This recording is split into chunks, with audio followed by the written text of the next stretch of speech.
The war in the Middle East has reached a critical and terrifying turning point where, for the first time, the US and Israel, who've been flaunting their military tech for decades, are seriously feeling insecure. Lately, Iran has been ramping up precise and intense missile attacks against Israel and the US. Whether it's missile strikes on the F-35 Lightning fighter jets, considered the pinnacle of American military tech, or powerful missile hits on Diego Garcia Island, a key US stronghold, Iran is definitely not playing defense right now. It's getting more and more aggressive.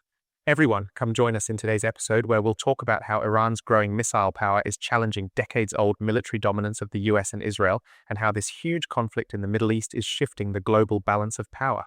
Even though the US president has left for Florida, the atmosphere at the White House in Washington, D.C. is extremely tense and unstable. At the heart of this chaos inside the White House is the sudden lifting of tough economic sanctions on Iran. Iran's recent unprecedented missile display has caught everyone off guard. For a long time, the US administration claimed that Iran's military strength had been seriously weakened and was mostly defensive. But the reality has turned out to be the exact opposite. After Iranian missiles proved they could reach as far as the US military base in Diego Garcia in the Indian Ocean, big questions are now being raised inside the White House. If the US had truly dismantled Iran's entire military setup, how is Iran still able to strike distant targets like Diego Garcia, the Iranian attack on the US? Illegal bases proving capable of delivering a deadly blow to American strongholds. Diego Garcia Island, a tiny footprint in the middle of the Indian Ocean, is one of the most powerful and mysterious military bases in the world. Geographically, the island is located thousands of kilometers away from any major continental landmass, which naturally provides it with security. Controlled by the British and strategically leased to the US, while this island is considered an impregnable fortress, mainly due to its high security measures and deployment of advanced weapons. The US has its most deadly B-2 stealth bombers, which can evade radar detection. These planes are mainly used for precise and deep strikes in countries like Iran, China, or North Korea. The runways and hangars at Diego Garcia are so strong that planes carrying nuclear weapons can easily take off from here. This place is called a floating aircraft carrier, serving as a backbone for maintaining US dominance in the Indian Ocean, the Middle East, and South Asia. Another important aspect of this island is this place has communication and monitoring capabilities. It's equipped with state-of-the-art satellite tracking stations and underwater sensors. These keep an eye on everything from submarines moving underwater to objects flying in space. Recently, after Iran targeted this base with a missile strike, new concerns have been raised about its security sensitivity. Until now, the Western world believed this spot was out of reach for Iranian missiles. But Iranian missiles covering nearly 4,000 kilometers and getting close to Diego Garcia has challenged that assumption. The fortress is now raising doubts about whether it's truly secure. This incident isn't just a military attack. It signals a major shift in Iran's mission and vision. Until now, US and Israeli intelligence agencies claimed that Iran's ballistic missile range was limited to between 200 and 250 kilometers. Within that range, Israel and US military bases in the Middle East were covered. But places like Diego Garcia, a secure island in the middle of the Indian Ocean, were considered out of Iran's reach. However, CNN's report and recent statements from US defense officials suggest otherwise. Evidence shows that Iran has now developed the capability to launch missiles over distances of about 3,800 to 4,000 kilometers. If you measure this distance from Tehran, it reaches nearly 5,000 kilometers, clearly indicating that Iran is moving from a medium-range power to having intercontinental reach. Military experts believe Iran probably used its most advanced and sophisticated Khorramshahr or Khaybar missiles in this operation. Although these missiles are liquid-fueled, they can be kept ready for a long time. It's claimed that these missiles travel many times faster than the speed of sound. Although the US says its interceptor systems have destroyed these missiles mid-air, Iran's main goal is more about showing its reach than causing damage. If Iran can get missiles all the way to the far end of the Indian Ocean, then places like Greece, Italy, and much of southern Europe are now directly within range of Iranian missiles. This has caused major psychological fear among NATO and European countries. The missile strike Iran carried out on Diego Garcia has the global strategic balance has taken a new and unexpected turn. The biggest strategic impact is that the definition of a safe zone has changed. Until now, the US considered this island in the Indian Ocean as its unofficial fortress, from where it ran its military operations in the Middle East, thinking the risk of being attacked there was low. But by deploying missiles nearly 4,000 kilometers away, Iran has proven that even America's remote islands are not safe anymore. This affects not just the US, but also those in the Indian Ocean.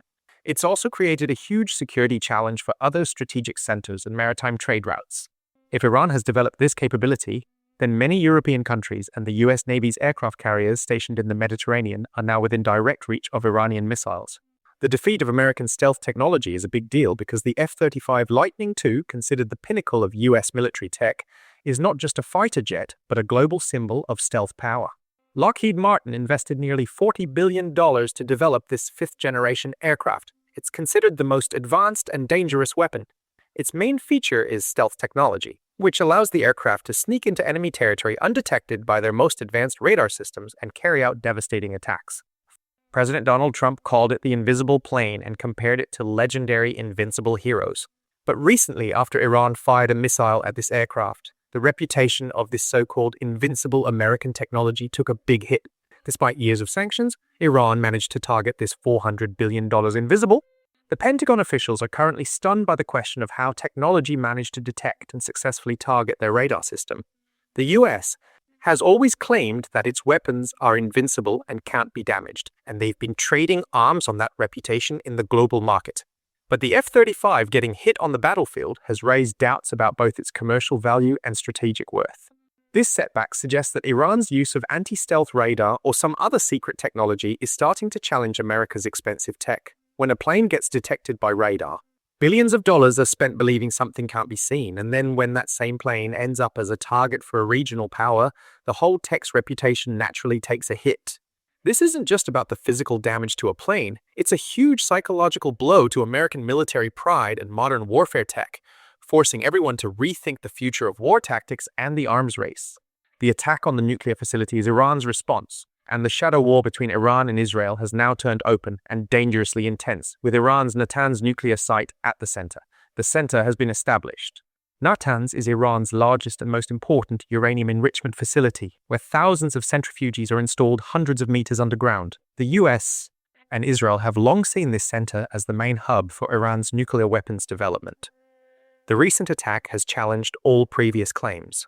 Interestingly, back in June, after a 12-day conflict, US President Donald Trump declared that Iran's nuclear program was completely halted and that Iran would never become a nuclear power. But the recent attack on Natanz has made two things clear. Either the US lied back then, or if the American claims are true, Iran must have a lot more power than we thought, because they managed to revive their technology in a very short time. Iran has called this attack an act of nuclear terrorism. Iranian officials have formally informed the International Atomic Energy Agency about the attack and issued a serious warning to the world. Iran argues that careless attacks on nuclear reactors can cause major radioactive leaks. This could trigger effects not just in Iran, but also in neighboring Gulf countries. Iran's foreign minister made it clear that they had been holding back so far, but now they'll respond to attacks on their sensitive infrastructure in kind. Iran didn't waste time getting revenge either.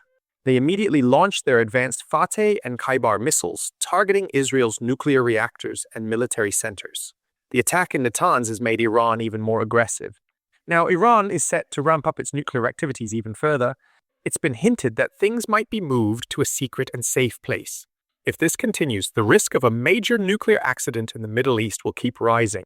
Israel's responses and Iran's counteractions are pushing the region closer to a war with fewer and fewer ways to turn back. The failure of US oil politics shows that oil isn't just a fuel in global politics, it's also the biggest weapon of power.